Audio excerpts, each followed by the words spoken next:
ಇನ್ನು ಮದ್ದೂರು ಗಲಾಟೆಗೆ ಸರ್ಕಾರ ಮತ್ತು ಗೃಹ ಸಚಿವರೇ ನೇರ ಹೊಣೆ ಅಂತ ಹೇಳಿ ಸರ್ಕಾರದ ವಿರುದ್ಧ ನಿಖಿಲ್ ಕುಮಾರಸ್ವಾಮಿ ಆಕ್ರೋಶ ವ್ಯಕ್ತಪಡಿಸಿದ್ದಾರೆ. ಕಾಂಗ್ರೆಸ್ ಆಡಳಿತದಲ್ಲಿ ಇದು ಮೊದಲೇ ಘಟನೆ ಏನಲ್ಲ, ಇಂಥದ್ದು ಈ ಹಿಂದೆ ಕೂಡ ನಡೀತಾ ಇದ್ವು ಘಟನೆ. ಮದ್ದೂರಿನ ಘಟನೆಯಂತೆ ನಾಗಮಂಗಲದಲ್ಲೂ ಕೂಡ ಲಾಸ್ಟ್ ಟೈಮ್ ಆಗಿತ್ತು. ಒಂದು ಸಮುದಾಯದ ಓಲೈಕೆಗೆ ರಾಜಕಾರಣ ಮಾಡ್ತಾ ಇದ್ದಾರೆ ಕಾಂಗ್ರೆಸ್ನವರು ಅಂತ ಹೇಳಿ ಕಿಡಿಕಾರಿದ್ದಾರೆ. ನಾವು ಪ್ರತಿನಿಧಿ ಸುನಿಲ್ ನಿಖಿಲ್ ಕುಮಾರಸ್ವಾಮಿ ಅವರನ್ನ ಮಾತನಾಡಿಸಿದ್ದಾರೆ, ಬನ್ನಿ ನೋಡೋಣ.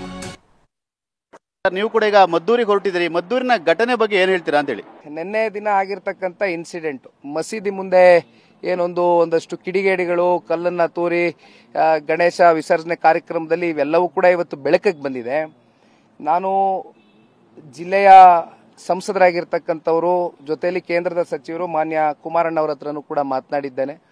ಬಹುಶಃ ಈಗ ಅವರು ಕೂಡ ಪತ್ರಿಕಾಗೋಷ್ಠಿಯನ್ನು ಕರೆದಿದ್ದಾರೆ. ಆದರೆ ಒಂದು ಮಾತನ್ನ ನಾನು ತಿಳಿಸ್ಲಿಕ್ಕೆ ಬಯಸ್ತೇನೆ, ಇದಕ್ಕೆ ನೇರ ಹೊಣೆ ಕಾಂಗ್ರೆಸ್ನ ಆಡಳಿತದಲ್ಲಿ ಇರ್ತಕ್ಕಂಥ ವೈಫಲ್ಯತೆಗಳು ಗೃಹ ಸಚಿವರು, ಅದರಲ್ಲಿ ಎಸ್ಪೆಷಲಿ. ಯಾಕೆಂದ್ರೆ ನಾನು ಪೊಲೀಸರ ಬಗ್ಗೆ ಇಲ್ಲಿ ಲಘುವಾಗಿ ಮಾತನಾಡೋದಕ್ಕೆ ಹೋಗೋದಿಲ್ಲ. ಪೊಲೀಸರನ್ನ ಒಂದು ರೀತಿ ಈ ಸರ್ಕಾರ ಒಂದು ಕೆಲಸ ಮಾಡ್ತಕ್ಕಂಥದಕ್ಕೆ ಸ್ವಾತಂತ್ರ್ಯವನ್ನ ಇವತ್ತು ಕಸ್ಕೊಂಡ್ಬಿಟ್ಟಿದ್ದಾರೆ. ಪೊಲೀಸರ ಒಂದು ನೈತಿಕ ಆತ್ಮಸ್ಥೈರ್ಯ ಕುಗ್ಗಿದೆ ಇಡೀ ರಾಜ್ಯದಲ್ಲಿ ಇವತ್ತು. ಆದರೆ ಏನೋ ಒಂದು ಗುಪ್ತಚರಿ ಇಲಾಖೆ, ಈ ಪೂರ್ವ ನಿಯೋಜಿತ ಕಾರ್ಯಕ್ರಮಗಳಿವೆಲ್ಲವೂ ಕೂಡ ಗುಪ್ತಚರಿ ಇಲಾಖೆ ಗೊತ್ತಾಗಬೇಕು. ಒಂದು ರಿಸರ್ವೇಶನ್ ವ್ಯಾನ್ ನಿಲ್ಲಿಸಬಹುದಾಗಿತ್ತು ಅಲ್ಲಿ ಮನ್ಸು ಮಾಡಿದ್ರೆ. ಯಾಕಂದ್ರೆ ಮಸೀದಿ ಮುಂದೆ ಪಾಸ್ ಆಗ್ಬೇಕಾದ್ರೆ ಇಂಥ ಇನ್ಸಿಡೆಂಟ್ಗಳು ಆಗ್ಬೋದು ಅಂತಕ್ಕಂಥದ್ದು ಕೂಡ ನಾವು ಸರ್ಕಾರ ನಡೆಸ್ತಾ ಇರ್ತಕ್ಕಂಥವ್ರಿಗೆ ಅವ್ರಿಗೂ ಕೂಡ ಅವ್ರ ತಲೆನಲ್ಲಿ ಇರಬೇಕು.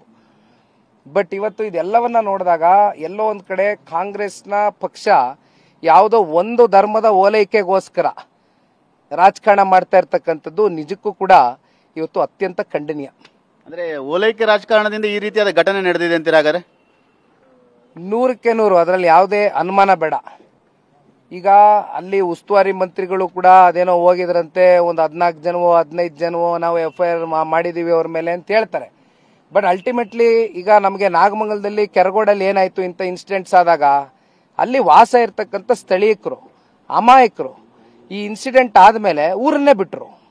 ಎಷ್ಟು ಜನ ಊರನ್ನ ಬಿಟ್ರು? ಈಗ ಮತ್ತೆ ಇವ್ರು ಯಾರಿಗೂ ಕೂಡ ಇವ್ರು ರಾಜಕೀಯ ಮಾಡ್ಕೊಂಡು ಇವ್ರು ಹೊಟ್ಟೆಪಾಡು ಇವರು ತುಂಬಿಸ್ಕೊತಾರೆ. ನಮ್ಮ ಧರ್ಮದ ಮೇಲೆ ಧಕ್ಕೆ ಆದಂತ ಸಂದರ್ಭದಲ್ಲಿ ನಾವು ಕೈಕಟ್ಟೆ ಹಾಕೊಂಡು ಕೂತ್ಕೊಳ್ತಕ್ಕಂಥ ಪ್ರಶ್ನೆನೂ ಉದ್ಭವ ಆಗಲ್ಲ. ನಮ್ಮ ಪಕ್ಷದ ಹೋರಾಟ ಏನಾದ್ರು ಇದೆಯಾ ಸರ್ ಇದನ್ನ ವಿಚಾರ ಖಂಡಿಸಿ? ನಮ್ಮ ಜಿಲ್ಲೆಯ ನಾಯಕರನ್ನ ನಾನೀಗ ಮಂಡ್ಯಗೆ ಹೋಗಿ ಭೇಟಿ ಮಾಡಿ ಮುಂದಿನ ನಡೆ ಏನು ಅನ್ನೋದು ತಿಳಿಸ್ತೇನೆ. ಕ್ಯಾಮರಾಮನ್ ಸೈಯದ್ ಜೊತೆ ಸುನಿಲ್, TV9 ಬೆಂಗಳೂರು.